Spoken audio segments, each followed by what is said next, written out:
What's up, guys? Rick here with your PGA Championship tournament preview and first look. As always, plenty more content coming this week in a major championship week, but here's a little Sunday appetizer for you just to get your wheels turning towards the PGA Championship. Some storylines, some records, maybe some things to remember or to look forward to at Kiawah. So without further ado, let's jump into the preview and first look for this week's PGA Championship.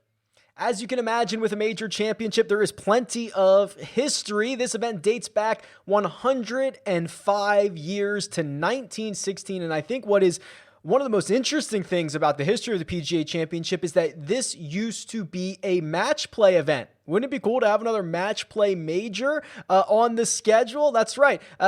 Jim Barnes not only won the 1916 version or edition of this event, but he also won in 1919. Those were the first two times the PGA Championship was played, and it was match play. Was not switched to stroke play until 1958. What's that? 40 years later. So interesting little tidbit about the PGA Championship there. And of course, our past champions are honored over and over again. Collin Morikawa victorious in 2020, 2019, and 18 both went to Brooks Koepka. Justin Thomas at Quail Hollow in 2017, and then Jimmy Walker in 2016, and Jason Day rounding out our recent winners in 2015. And you certainly want to win this golf tournament because it has one of the largest winning shares in all of golf, $1.98 million. They just rounded up to $2 million even. Why the 1.98? But either way, a huge chunk of change that'll be coming through into one golfer's bank account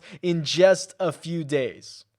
One of the great things about the non-Masters majors is the rotating courses that we get. And this time we're going back to Kiawah Island. That's right, the ocean course. We haven't been here since 2012 when Rory McIlroy absolutely decimated the field. A Sunday 66 to win by 8 shots. That is the largest margin of victory ever at this event. And it is a Pete Dye course. And there's a few things that I find quite interesting about the ocean course.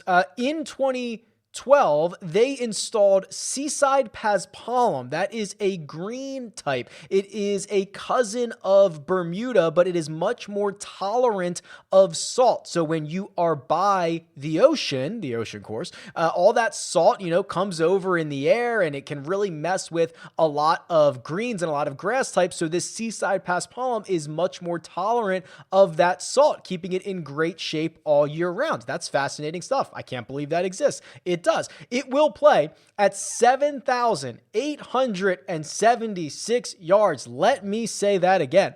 7,876. It will become the longest course in major championship history, as it was at the time in 2012. In 2012, at the time, it was the longest in history. Again, Kiawah going to be stretched out to earn that honor. And what you'll notice on the telecast this week is that almost all of the course, especially the fairways, are raised up. That gives the players unbelievable looks at the water. It also kind of messes with the depth perception a little bit. It doesn't make it great for spectating. I got to tell you, if you're on the grounds at Kiawah Island this week, it's not great. Those guys are always above you, kind of hard to see things. But otherwise, the one thing that it can do is also expose these players to the wind. So the weather forecast going to be very important this week, because if those winds kick up, the course is already exposed. You could have a lot of trouble out at the ocean course this week. So we're going to keep a close eye on the weather forecast all week long. But otherwise, I'm sure it is in absolute prime condition. It's going to play hard. We can see PGA Championships, they tend to play firm and fast and long. It kind of narrows the number of players that you would think would be able to have success at this event. As you can imagine, the field for this event is absolutely stacked. Everyone showing up for it. I should probably just point out a couple of names that are not. Obviously, Tiger Woods will not be playing, still rehabbing from his leg injuries. And Matthew Wolff withdrew just a few days ago. So best wishes out to Matthew Wolff. He's been going through a tough stretch of golf right now, and whether it's injury related or otherwise, decided that the PGA Championship was not for him. Outside of those two, basically everybody's here. I mean, this is the who's who of golf. It's a major championship. If you're not going to play this event, what event are you going to play? So expect all the biggest names in the world, and the game of golf in such an incredible spot right now. Just storylines beyond belief. Rory McIlroy wins the Wells Fargo Championship at Quail Hollow and now enters this week's PGA Championship as one of the favorites. His odds have just been absolutely slashed in the last 2 weeks. And of course, there could be no better spot than when you go back to Kiawah, where you hold the largest margin of victory record. So certainly he is going to be popular, and no better time to get into shape. We have a golfer in the name of Jordan Spieth who is trying to complete the career Grand Slam. That's right. A win at the PGA Championship would add Jordan Spieth's name to a very short list of golfers to complete the modern career Grand Slam. The PGA Championship, the only major he does not have on his resume, and he's playing well coming in. If you look at the numbers in terms of strokes gained since the start of 2021, Jordan Spieth's been the best player on the PGA Tour, and he's doing it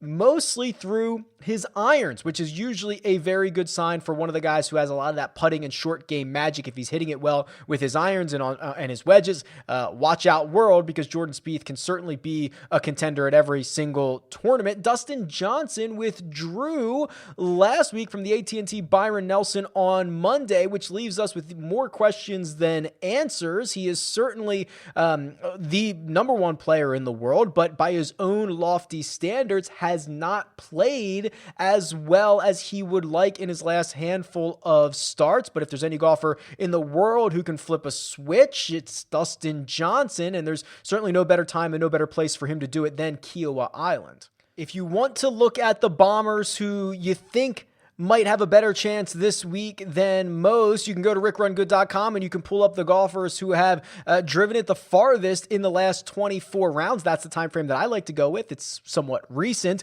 And you look at the notables. Of course, Bryson DeChambeau near the top of that list. Scotty Scheffler, Brooks Koepka, Dustin Johnson, all leading the way as far as notables in terms of driving distance. Or you could just look at strokes gained total and say, who are the best golfers in that time frame? And Jordan Spieth's name creeps up to the top of the list, followed by Bryson DeChambeau, Matt Fitzpatrick, Brooks Koepka, and Daniel Berger. Most people probably don't realize how good Berger has been, not only recently, but the last 3 months, 6 months, 9 months, 12 months, whatever you want to call it. Daniel Berger, absolutely solid. I do wonder and worry if this course is a hair too long for him, but Berger's figured out ways to play well at a bunch of different courses. No matter what happens this week, it feels like we are in store for something special when the best golfers in the world all get together and they play what I would argue is an iconic course in the United States. There's always going to be something. So either way, our best players are playing great leading into this event, which is always a good sign. It doesn't always happen, and I'm stoked for it, and I hope you are too. There will be plenty of content. You will hopefully see my face, hear my voice everywhere. Hopefully you enjoy that. You might not. You might want to avoid it. But for now, tweet me. It's at RickRunGood. Leave a comment below. Let me know what you're looking forward to this week for the PGA Championship, and I'll talk to you soon.